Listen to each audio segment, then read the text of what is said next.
kita lanjutkan kembali. Jadi permasalahan tentang ruang vektor sudah selesai ya. Ibu akan melanjutkan lagi masih seputar ruang vektor tapi skopnya lebih kecil, yaitu ruang bagian. Masih berbicara ruang-ruang ya, ruang vektor bagian atau ruang bagian, subspace ya. Jadi kalau kemarin kita berbicaranya ini ruang vektor ya. Di sini ada X, ada Y, misalnya vektor-vektor Z membentuk sebuah ruang vektor. Nah, kalau di sini bagian yang sekarang yang akan dibahas adalah ruang vektor bagian atau ruang bagian saja, subspace. Jadi ada kemungkinan, jadi di sini ini ruang bagian, ruang vektor. Di dalam ruang vektor itu ada ruang vektor lagi, makanya disebutlah ini ruang bagian. W ruang bagian dari vektor V, Z ruang bagian dari vektor V, ruang vektor ya. Jadi di dalam ruang vektor ada juga ruang vektor, maka ruang vektor yang ada di dalam ruang vektor ini adalah ruang bagian. Ini ruang bagian. Yang ini ruang bagian. Nah, kalau kemarin atau tadi aja ya kita sudah membuktikan ruang vektor itu ya dengan 10 aksioma, maka ruang bagian namanya juga bagian kecil, tidak akan semuanya akan kita buktikan. Jadi untuk membuktikan ruang bagian, untuk membuktikan apakah sebuah himpunan vektor merupakan ruang bagian, kita cukup membuktikan aksioma 1 dan aksioma 2. Ya. Kok aksioma 2? Sebentar, aksioma 6. Aduh, ya. 2 aksioma maksud Ibu. Jadi dalam ruang membuktikan sebuah ruang bagian vektor, Anda cukup hanya membuktikan 2 buah aksioma, yaitu aksioma 1 dan aksioma 6. Karena aksioma-aksioma lain itu sudah dijamin atau sudah terpenuhi pada teorema 1.1, yaitu tentang teorema tentang sifat-sifat operasi pada penjumlahan dan perkalian skalar vektor ya. Jadi Anda cukup membuktikan aksioma 1 dan aksioma 6 ya. Jadi secara analog kalau yang besarnya sudah 10 aksioma, tentu yang kecilnya ini tidak harus semuanya, tapi cukup dengan aksioma 1 dan 6. Mengapa demikian? Karena yang 8 aksioma itu sudah tercakup di teorema 1.1, yaitu operasi operasi penjumlahan vektor ya.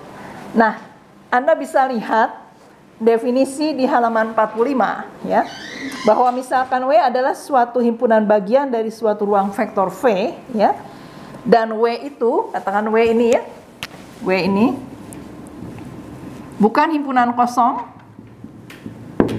tidak sama dengan himpunan kosong ya, maka W disebut himpunan bagian dari V ya, jika W adalah ruang vektor di bawah penjumlahan dan perkalian skalar yang didefinisikan pada V. Jadi karena ini ruang bagian dari ruang vektor, maka dia juga harus merupakan ruang vektor ya, tapi memang dia bagian dari ruang vektor ya.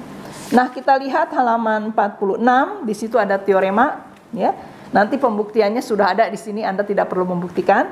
Di teorema 3.1 misalkan W adalah himpunan bagian dari ruang vektor V dan W tidak sama dengan himpunan kosong, adalah W disebut himpunan bagian dari V jika dan hanya jika 1, ini aksioma 1, untuk setiap U dalam V maka U plus V dalam V. Kemudian untuk setiap skalar K dan untuk setiap U dalam W maka KU dalam W. Nah, pembahasan kita sekarang untuk membuktikannya, kalau kemarin ruang vektor V, sekarang ruang bagian dinotasikannya itu dengan W. Jadi ibarat begini, ini ruang vektor V, ini juga ruang vektor W, tapi dia ruang bagian ya. Nah, ini sangat mudah, sangat simpel. Anda hanya membuktikan 2 aksioma, yaitu aksioma 1 dan aksioma 6 ya. Mari kita lihat di sini di slide ya. Oke. Sekarang untuk latihan Anda, coba Anda kerjakan exercise 3.2 ya. Exercise 3.2. Kok 3.2 ya? Contoh titik 3. Nomor 1 do exercise. Contoh 3 konsep. Oh, sebentar, ini ada kesalahan. 3.1 ini harusnya. Ya. Saya tulis saja. Nomor 1 CD.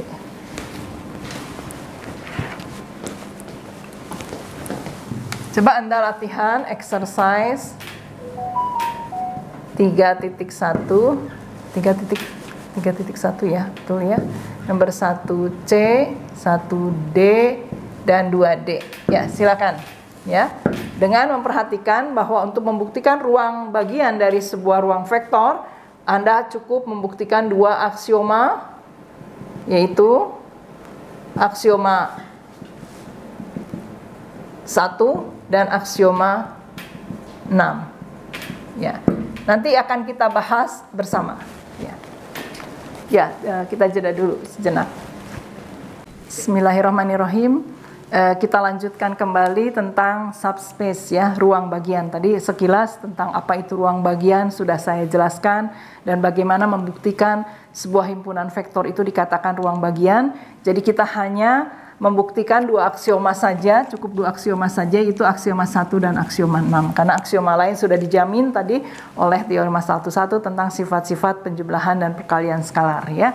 Nah, kita lihat sekarang exercise 3.1, walaupun ini sebagai proyek Anda, nanti ada beberapa soal yang memang akan kita bahas bersama, jadi Anda sangat ringan ya, tinggal mengerjakan yang belum dibahas, tapi tetap yang sudah dibahas juga ditulis ya di buku akuntansi. Nah, sekarang exercise 3.1 mengatakan use theorem of subspace ya. Jadi gunakan teorema ruang vektor untuk menentukan mana dari yang berikut ini, to determine which of the following are subspace or three-dimensional space ya. Jadi untuk menentukan mana dari yang berikut ini yang merupakan ruang bagian dari ruang dimensi 3. Nah, yang C itu kan tadi saya suruh ya, 1C, 1D, 2D. Sekarang saya akan menerangkan yang B saja dulu. Yang C itu bisa dikerjakan nanti di rumah ya. Jadi bentuknya adalah U. Jadi Anda misal U sama dengan A11, V sama dengan B11. Ngikutin aja, ngikutinnya ini ya yang diberikan. Nah, aksiomanya cuma 2, lebih ringan dari ruang vektor. Jadi aksioma 1, ingat ya, saya tidak tulis ya, Anda bunyikan ya, nanti Anda bunyikan bahwa jika U dalam V dan V dalam dalam W ya, ini W ya, kita bicaranya jika U dalam W karena ruang bagian dan V dalam W, maka U plus V itu juga dalam W. Ya, sekarang kita tinggal masukkan saja U plus V sama dengan A11 tambah B11. A tambah B, A plus B, 1 tambah 1, 2, 1 tambah 1, 2. Ini U plus V. Ini ya yang saya kotakin, U plus V. Pertanyaan saya, apakah U plus V dalam W? Ingat bahwa bentuk yang diberikan bentuk pada soal nomor 1B adalah A11. A ini bisa A, bisa B, bisa C. Yang ini 1, 1, nggak bisa yang lain. Ternyata ini 2, 2. Ya. Ini mau A plus B, mau A plus C sama dengan ini. Tapi 1 tidak sama dengan 2. 1 ini tidak sama dengan 2. Sehingga U plus V tidak dalam W. Jadi aksioma 1 tidak dipenuhi. Nah, tuh. Tinggal satu lagi aksiomanya, ringan kan ya, cuma 2 aksioma, biasanya 10 aksioma. Sampai sini juga memang syarat untuk ruang bagian sama dengan ruang vektor, semua aksioma harus dipenuhi. Walaupun sudah ada 1 aksioma yang tidak dipenuhi, Anda tidak boleh berhenti sampai sini. Ini udah pasti bukan ruang bagian, jelas, karena ada 1 yang tidak dipenuhi. Kita harus terus melanjutkan ke aksioma berikutnya ya, walaupun 1 aksioma, yaitu aksioma 1 sudah tidak dipenuhi. Sekarang aksioma 6. Sama jika U dalam W dan K skalar,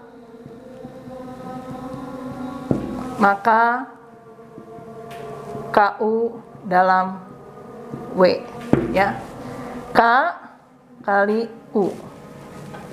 KU sama dengan K kali U-nya kita ganti A11 sama dengan KA K. Nah, ini saya kotaki. Pertanyaan saya, apakah KU dalam W? Ingat, form yang diberikan ini A11.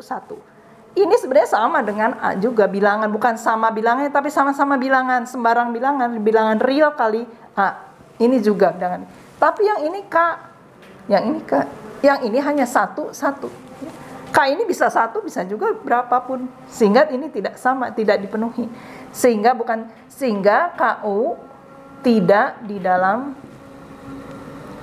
dalam W. Nah, jadi aksioma 6 tidak dipenuhi. Ya, tuh ya. Nah, baru Anda buat kesimpulan. Himpunan bla bla bla bla bla bla bla bukan merupakan ruang bagian karena aksioma 1 dan aksioma 6 gagal dipenuhi. Kalaupun aksioma 1 tidak dipenuhi, aksioma 6 dipenuhi, tetap dia bukan ruang bagian. Syaratnya ruang vektor ruang bagian harus memenuhi semua aksioma yang diminta, ya. Jadi buatlah kesimpulannya berdasarkan hal ini bahwa ruang vektor ini bukan merupakan ruang bagian karena aksioma 1 dan 6 gagal dipenuhi, ya. Nah, kita jeda dulu sebelum melanjutkan materi yang baru. Bismillahirrahmanirrahim. Baiklah, kita lanjutkan kembali ke materi berikutnya. Jadi alhamdulillah ya, dari awal saya sudah membahas tentang ruang vektor, kemudian kita beralih meningkat kepada ruang bagian yang hanya bisa dipenuhi dengan hanya 2 aksioma, yaitu aksioma 1 dan 6. Sekarang kita menginjak lagi pada materi berikutnya, yaitu kombinasi linier atau linear combination. Sekilas tentang komlin, saya singkat saja kombinasi linier itu komlin ya. Sekilas tentang komlin dulu masih pernah Anda dapatkan ya di aljabar matriks. Jadi bisa dilihat-lihat lagi nanti buku aljabar matriks seperti apa sih bentuk komlin itu ya. Nah, sebuah vektor W ya, vektor W, ini W ya, perhatikan nih sebuah vektor W dapat dikatakan sebagai komlin dari vektor V1, V2 sampai Vr jika W dapat dinyatakan dalam bentuk ini. Perhatikan ini, bentuk ini. Saya beri kotak nih. W sama dengan K1 kali V1 plus K2 kali V2 plus titik-titik plus KR VR. Di mana K1, K2, KR adalah anggota bilangan real, adalah skalar-skalar. Kalau V1, V2 itu vektor ya sampai dengan VR. Nah, jika ini jelas yang namanya dikatakan komlin, ada nilai-nilai K1, K2 sampai KR. Sekarang bagaimana kalau jika tidak ada?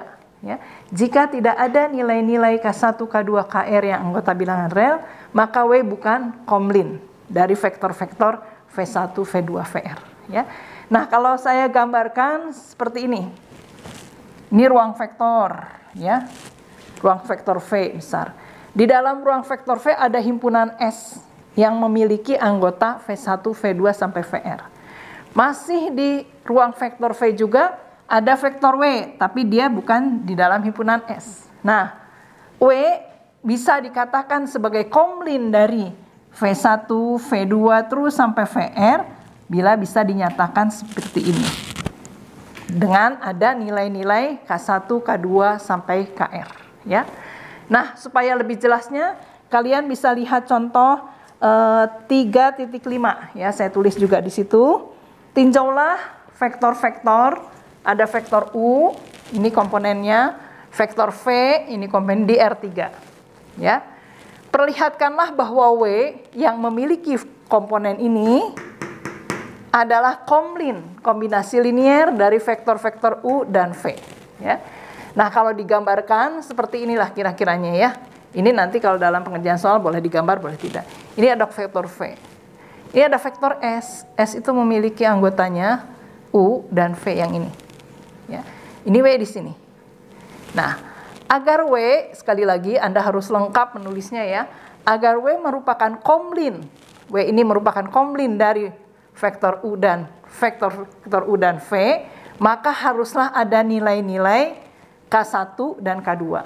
Sehingga dipenuhi ini bentuk persamaan W sama dengan K1U plus K2V. Ya. Sekarang caranya tinggal masukkan saja. Kan kita akan mencari nilai K1, K2. Sangat mudah dan ini sangat berkaitan dengan aljabar matriks yang nantinya Anda akan bekerja dengan reduksi baris menggunakan operasi baris elementer. Ya. W Anda masukkan komponennya ini, kan diketahui W. K1 yang mau dicari, U masukkan. Plus K2 yang mau dicari, V masukkan. Ya, ini tetap ya. Kita tulis tanda ekivalen boleh. Tetap, ini kita kalikan perkalian skalar. Jadi K1, 2K1 min K1. Kalikan ke semua komponen yang ada di dalamnya. 6K2, 4K2, 2K2. Ya. Ini tetap. Nah, ingat ini penjumlahan vektor. Nih, penjumlahan vektor. Ya, tentu standar di sini. Kita tidak sedang berbicara ruang vektor yang memberikan ada sebuah soal yang memberikan operasi-operasi yang tidak standar. Ini tentu standar ya, sesuai dengan teorema operasi penjumlahan dan perkalian skalar vektor. K1 tambah 6K2, koma. Yang ini komponen-komponen yang seletak kita jumlahkan 2K1 tambah 4K2, koma. Min, ini harus ada koma ya. Nah, min K1 plus 2K2. Nah, ini kesamaan dua vektor, ingat ini kesamaan dua. Ini kan vektor, ini juga segini vektor nih. Nah, kesamaan dua vektor, ingat. Sama seperti kesamaan dua matriks. Komponen-komponen yang seletaknya sama. Maka kita bisa sebut penyamaan komponen-komponen yang bersesuaian. Ya. Jadi ini komponen yang K1 plus 6K2 seletak dengan 9. Ya. Kemudian 2K1 plus 4K2 seletak dengan 2. Kemudian min K1 plus 2K2 seletak dengan 7. Nah, ini kan sudah berbentuk SPL. Ya. Sistem ini dapat Anda selesaikan dengan reduksi baris melalui operasi baris elementer. Anda bisa lihat di buku tersebut ya, terus direduksi. Ingat, di dalam penyelesaian sistem persamaan linear yang non homogen ada dua penyelesaiannya, yaitu punya himpunan jawab, tidak punya himpunan jawab. Tidak punya himpunan jawab itu berarti tidak konsisten. Anda sudah tahu bentuknya seperti apa pada penyelesaian OBE, bahwa sistem itu dinamakan tidak konsisten sehingga tidak mempunyai himpunan jawab.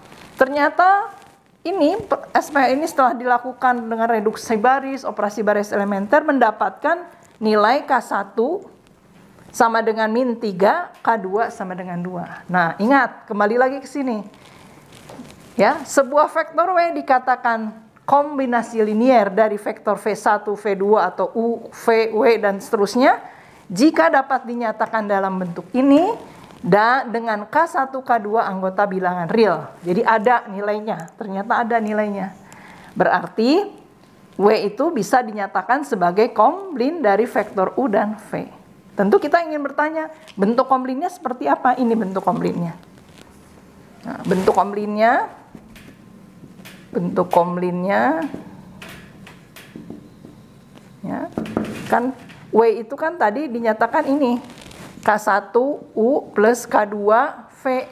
K1-nya sudah kita dapatkan min 3, jadi min 3U plus V ya, plus 2V, 2 ya, K2-nya 2V. Ini W. Nah, Anda silakan buktikan dengan memasukkan komponen-komponennya sama atau tidak. Itu ya. Jadi ingat, kembali lagi ke aljabar matriks, ada pengerjaan sebuah persamaan linear, sistem persamaan linear yang Anda selesaikan dengan reduksi baris. Gimana kalau Bu, kalau tidak konsisten, misalnya 00 tiba-tiba ada angka 1, itu kan tidak konsisten, berarti Anda katakan sistem ini tidak konsisten sehingga tidak memiliki penyelesaian. Dengan demikian, W tidak bisa dikatakan sebagai komlin dari U dan V. Nah, jadi kesimpulannya Anda tulis sendiri. Karena ada nilai K1 dan K2 yaitu K1 min 3 dan K2 sama dengan 2, maka W dapat dinyatakan sebagai komplin dari vektor U dan V. Dan bentuk komplinnya adalah ini, ya. Nah, sampai di sini dulu, jadi Anda sudah bisa mengerjakan soal-soal tentang kombinasi linear, ya.